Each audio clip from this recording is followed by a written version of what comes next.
AP 10 news కి స్వాగతం. నేను సుమలత.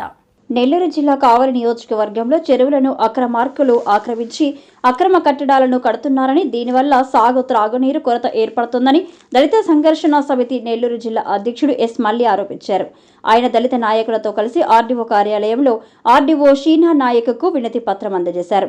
ఈ సందర్భంగా ఆయన మీడియాతో మాట్లాడుతూ కావలి పట్టణంలో ఉన్న మందాటి చెరువు, పాపిరెడ్డి చెరువు, కొవ్వూరుపల్లి చెరువుతో పాటు నియోజకవర్గంలో పలు చెరువులలో అక్రమార్కులు ఆక్రమించి లేఅవుట్లు వేసి అక్రమ కట్టడాలను కడుతున్నారన్నారు. దీనివల్ల సాగునీరు, పశువులకు త్రాగునీరు కొదువై ఇబ్బందులు ఎదుర్కొంటున్నారని అన్నారు. దీనికి సహకరిస్తున్న ఇరిగేషన్ శాఖ అధికారులపై చర్యలు తీసుకోవాలని ఎస్ మల్లి కోరారు. దీనిపై అధికారులు వెంటనే చర్యలు తీసుకొని చెరువుల్లో జరిగిన ఆక్రమణలను గుర్తించి తొలగించాలని వినతి పత్రం అందజేయడం జరిగిందన్నారు. మళ్ళీ ఆ చెరువులో పెద్ద ఇసుక డంపు పెద్ద బిల్డింగ్ కట్టున్నారు సార్. కోరిపల్లి చెరువులో క్రాంతిరెడ్డి అని ఎక్కడ కోరిపల్లి చెరువులు సార్.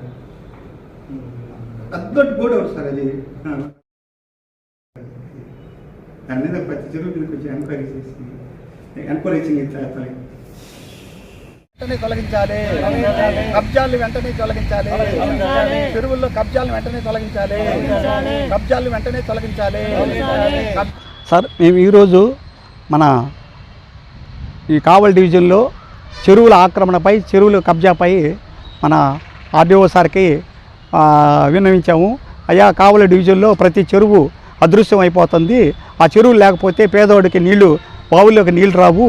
ఆ నీళ్ళు రాకపోతే మేము సరిపోయేది, వాళ్ళు మినరల్ వాటర్ తాగుతారు, పెద్ద ఉన్నోళ్ళు, డబ్బున్నోళ్ళు. ఇది అన్యాయం సార్ అని చెప్పాము. సార్ కూడా ఈ చెరువుల మీద హైదరాబాద్ తరహా చట్టం వస్తుంది, తప్పకుండా ఈ హైదరాబాద్ తరహా చట్టం ద్వారా మా హైదరాబాద్ చట్టాన్ని తీసుకొచ్చి మొత్తం తొలగించేస్తాము, మంత్రి నారాయణ కూడా ఇలా చెప్పినటం జరిగింది అని చెప్పి ఆర్డీఓ గారు చెప్పడం జరిగింది. అయితే మొత్తం ఇక్కడ ఉన్నటువంటి వాళ్ళు, రాజకీయ నాయకులు ద్వంద్వ విధానాలు పాటిస్తున్నారు. ఆయన శాసనసభ్యులు కూడా ఆ విధంగా ఫస్ట్ మాత్రం కబ్జాలు మాత్రం విపరీతంగా తొలగిస్తానని చెప్పారు. ఆ విషయమే మర్చిపోయినారు. ఇప్పుడు కోరిపల్లి చెరువులు చూడండి, డంపు చేసుకునేదానికి దాదాపు 5 ఎకరాల చెరువులోనే డంపింగ్ చేస్తున్నారు. రియల్ ఎస్టేట్ వ్యాపారాలతోటి మిలాఖత్ అయిపోయారు. వీళ్ళకి తెలియకుండా గ్రావులు తవ్వుతారా చెప్పండి? నేను చెప్పాను, ఎవడు కూడా కావలి డివిజన్లో అక్రమంగా గ్రావులు తవ్వద్దంటే వాళ్ళు రియల్ ఎస్టేట్ వాళ్ళని తవ్వుకొని మామూలు యథాప్రకారంగా చేసుకుంటున్నారు. ఆయనకి వైఎస్ఆర్ పార్టీకి ఈ పార్టీకి తేడా ఏముంది? మీరు చేసే పనులు మంచి కాదు సార్, అది గుర్తుపెట్టుకోవాలి. ఖచ్చితంగా ఈటాటి కబ్జాదారుల మీద కఠినంగా వ్యవహరించాలి. ఇప్పుడు పాపిరెడ్డి చెరువు చూడండి, కానీ ఆ చెరువులు నీళ్లు ఉంటేనే కింద బావుల్లో నీళ్లు వచ్చేది. ఇప్పుడు 130 ఎకరాలు చెరువు భూమి 30 ఎకరాలు తేలింది. ఆ విధంగా మా ఊర్లో కూడా, ప్రతి ఊర్లో అసలుకి పురిడి హిందూపూర్లో 2 చెరువులు అదృశ్యమైపోయినాయి. అందరూ పెద్ద వాళ్ళు అందరూ ఆక్రమించుకోవటం, అమ్ముకోవటాలు. అది ఒక రైతు వారి పట్టా భూమిలాగా తయారయ్యి ఆక్రమించుకోవటాలు, అమ్ముకోవటాలు. చెరువుల మీద అసలు దృష్టి లేదు. ఆ విధంగా చెరువు అధికారులు, ఇరిగేషన్ అధికారులే సగం అవినీతి పాల్పడుతున్నాడు. వాళ్ళు మట్టి అమ్ముకుంటున్నాడు, మళ్ళీ గ్రావులు అమ్ముకుంటున్నాడు ఇరిగేషన్ అధికారులే.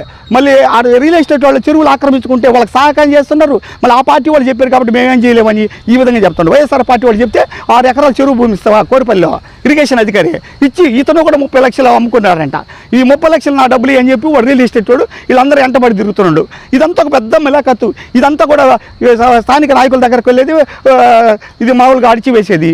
ఈ విధంగా చేస్తే ప్రజలు ఎవరు సహించరు. ఎట్టి పరిస్థితుల్లో ఈ కబ్జాలన్నీ కూడా తీసేయాల్సిందే. చెరువులు కాపాడాలి. చెరువులు కాపాడితేనే బావుల్లో నీళ్ళు వస్తాయి. బావుల్లో నీళ్ళు వస్తే మేము అందరం తాగుతాం. బోర్లో కూడా నీళ్ళు వస్తాయి. కాబట్టి వీళ్ళంతా పెద్ద కోట్లేశ్వరులు మినరల్ వాటర్ తాగుతారు. మేమే కదా గాలికి పోయేది. ఎట్టి పరిస్థితుల్లో ట్యాంకర్ వాటరు, ఏదో ఒక పిచ్చి వాటర్ తీసుకొచ్చి మా మొహాన్ని పోస్తారు. కాబట్టి శాసనసభ్యులు కూడా దీని మీద దృష్టి నిలపాలి. ఖచ్చితంగా అధిష్టాన వర్గం కూడా, తెలుగుదేశం కూడా ఇది హైడ్రా స్థాయి ఒక చట్టం తీసుకురావాలని ప్రయత్నం చేయడం చాలా గొప్ప విషయం. నారాయణ గారు కూడా పురపాలక శాఖ మంత్రి కూడా దీని మీద దృష్టి పెడతామన్నారు. కాబట్టి ఇతని స్థానిక నాయకులు కూడా దీని మీద దృష్టి పెట్టాలి. అందరూ మిలాఖత్ అయ్యి మేము మిలాఖత్ అయిపోతున్నాం అని చెప్పొద్దు. ఇప్పుడు రియల్ ఎస్టేట్ కావాలి చూడండి, మద్దురుపాడు కానించి మొత్తం సర్వనాశనం చేశారు. 100, 150, 70 ఎకరాలు రుద్రకోటలో గ్రావులు ఎత్తేసి ఆ భూములు పేదోడికి చెందకుండా చేసినారు. అదే ఆమలూరు దగ్గర 300 ఎకరాలు గ్రావులు ఎత్తారు. ఈ విధంగా తిప్ప దగ్గర 250 ఎకరాలు గ్రావులు ఎత్తారు. స్తంభంలో తెత్తారు. అది ఎందుకు పనికిరావు? నీళ్ళు వస్తే అందరూ పిల్లలుగా చేస్తారు. మీ పిల్లలు చావరు కదా. ఇప్పుడు డబ్బున్నోడు పిల్లలు మీరందరూ గ్రావులు ఎత్తి కోట్లు సంపాదించుకొని మీ బిడ్డలు మాత్రం పెద్ద అంతస్తులో ఉంటారు. మా బిడ్డలకి అది చచ్చేది అక్కడ. మా బిడ్డలు తెస్తే మేము మాత్రం ఊరేగం చేసుకుంటాం, మీరు మాత్రం సంతోషాలు ఉంటారు. ఈ విధంగా తయారు చేయటం మంచి కదా. పేదోడు ఆగ్రహానికి గురి కావద్దని చెప్పి మా శాసనసభ్యులకు కూడా వినిస్తున్నాం. ఇటు పట్టు కఠినంగా వ్యవహరించాలి. ఈ దగ్గరకు వచ్చే వాళ్ళందరూ కూడా అయ్యా మీరు కబ్జా చేస్తే మీరు జైలుకి పోతారని చెప్పి కఠినంగా వ్యవహరించాలి. అధికారులు కూడా అదే చెప్తున్నాం. ఇరిగేషన్ అధికారులు వెంటనే సస్పెండ్ చేయాలని మా మనవి. అశోక్ ది మెన్స్ సెలూన్స్ రైటర్ మీ అశోక్ ది మెన్స్ సెలూన్స్ మా బ్రాంచ్లు opposite Venkateswara theatre, Tummalapenta road, opposite Sravanthi theatre. మన నూతన బ్రాంచ్ రూపాయి మిద్ది ఆపోజిట్ కెనరా బ్యాంక్ కావలి.